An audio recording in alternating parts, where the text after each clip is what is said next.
Greetings, YouTube. So I'm currently reading the Bestiary for Pathfinder 2nd Edition. I love a good bestiary. And I've passed the G's, and in the G's were ghouls and ghasts, which got me thinking about ghouls as undead. My apologies. Now, we have had ghouls and ghasts in AD&D way back in 1st edition. And when we first encountered them, both as a player and then used them as a GM, they're just monster stats. They're evil things that eat the undead or eat the dead. So, you don't really, I never really thought about the depth of the ghouls and the ghasts. They were just stat blocks to throw at characters. Yes, we were not overly complex when we were in our teen years. And I guess that kind of an attitude, for the most part, just carried over through time. And I've used them, again and again and again. I had one memorable encounter where the player characters found themselves locked in a bedroom. Their only person in their party who had an effective ability to harm them, the cleric, paralyzed, and as the ghouls slowly clawed their way through a door, it was quite horrific. Eventually, they were able to find an effective way of attacking them. And they were able to win the day, but it was quite entertaining. But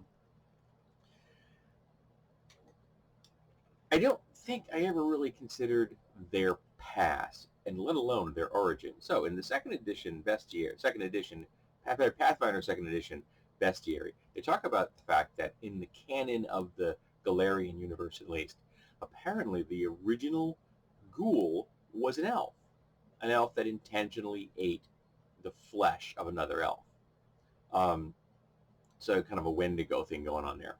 And became a ghoul. And this is the reason that they justify that elves can have a resistance to paralysis, and that ghouls tend to, as they change from their original living self to their undead self, their ears tend to point up and they look more elven.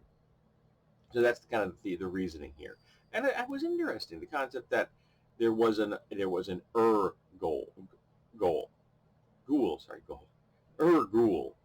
and that was an elf, because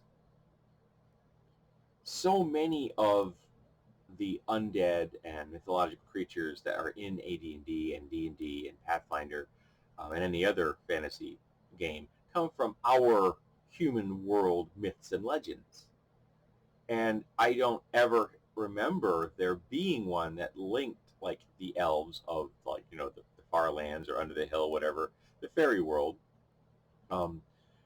with the undead like that. And I actually, it's subtle. It is subtle, but I kind of like it. But it also got me thinking about something else. You can become a ghoul without wanting to be a ghoul. Just as you can become a werewolf without wanting to be a werewolf, and become a vampire without wanting being a vampire. And over the course of AD&D and Pathfinder, I have seen numerous instances where you could play either a character ancestry of the undead or a lycanthrope, or a class that was a lycanthrope or a vampire. In fact, in Radiance, you can do that. It's quite good. I recommend, if you take a chance to read Radiance, I really think you should. It's an excellent game, and you can get the Player's Handbook for free off of Drive-Thru RPG.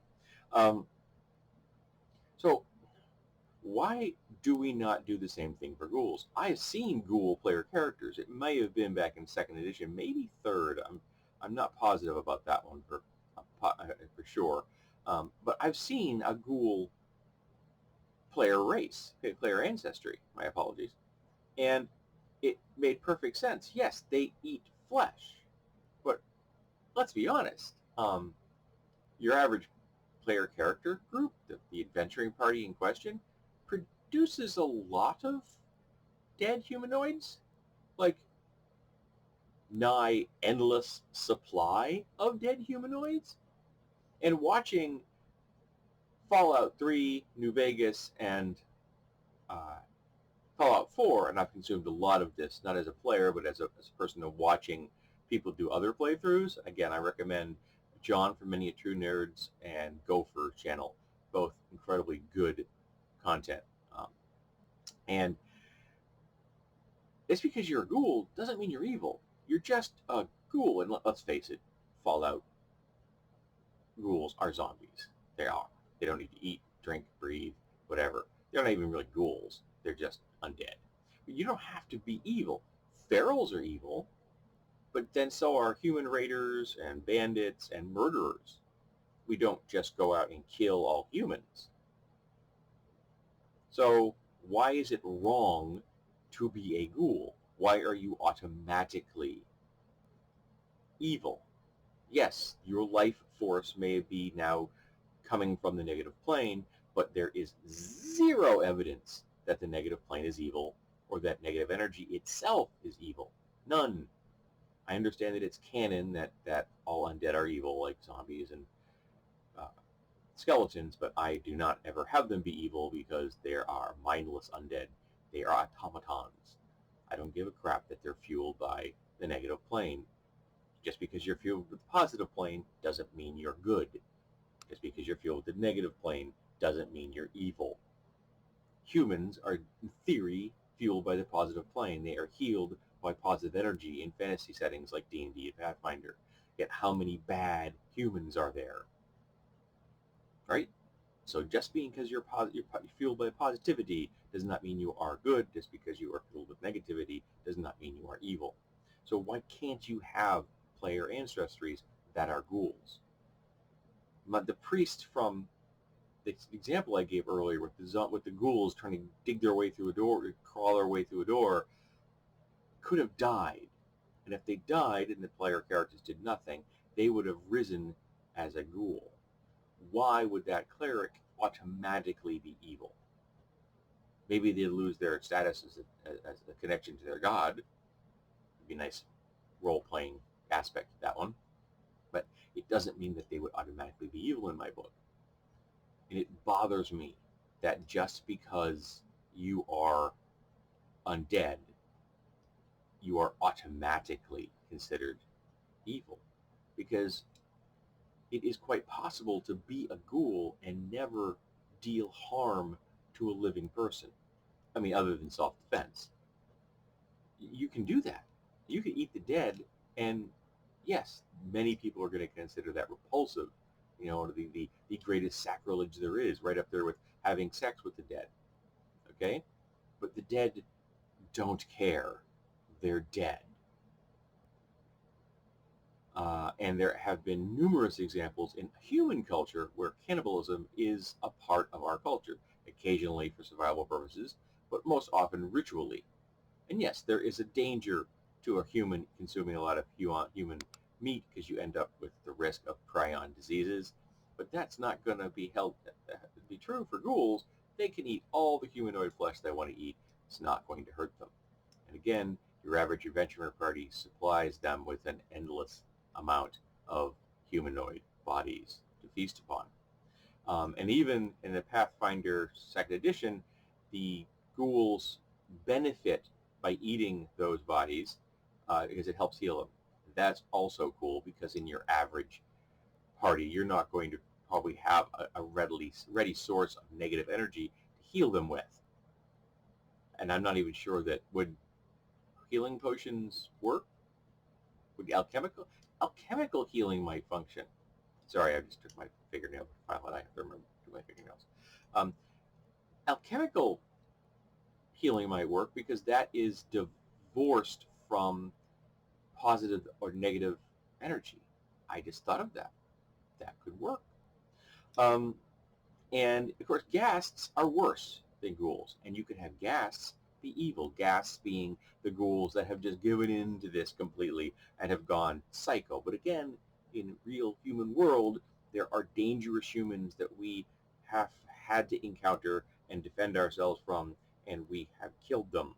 So just because you're a human doesn't mean you're a raider. Just because you're a ghoul doesn't mean you're a ghast. Yes, the ghasts are the ferals of the ghoul community, just as they are in Fallout, but the ghouls themselves don't necessarily have to be evil, particularly if a person became a ghoul in isolation. So they're not immediately being adopted by a ghoul culture, because ghouls are intelligent. They possess intelligence, so they are capable of continuing to have a social cohesion. So if you become a ghoul because you were injured, but you survive in isolation, say you were got the ghoul fever, whatever it's called, but you didn't get paralyzed, but you were mortally wounded and you're bleeding out, but you do this in isolation, so there's no one around you, and you become a ghoul. You wake up, you're like, why am I not dead? Oh, I am. Poke, poke, poke. And you have this craving for flesh, and you don't kill for it. That doesn't make you evil. Society may frown upon you because you are consuming the flesh of the dead, and you're probably not going to have a great opinion of yourself about it. But you're going to do it to survive. And you're going to find a way to accommodate that to you mentally. Now, some people go insane, become evil, maybe. Some could be insane and just be dangerous. Some could go insane and become, lonely hermits that only consume flesh when they have to. But it doesn't mean that they ever kill for it. And remember, back in AD&D, the term murder hobos had a meaning for a reason. Adventuring parties are psychotics, man. They will kill lots of things without any remorse just to get their loot. They are as dangerous as any ghoul group ever. So, in closing, being a ghoul in my book shouldn't be an automatic death sentence for a player character, and I think that the groups should encounter neutral or maybe even good ghouls who have just found a way to live with themselves and not engage in evil acts, but accepting that this is what they do because this is what they have to do. They're not happy about it. It's just what it is. And that right there could be some interesting role playing.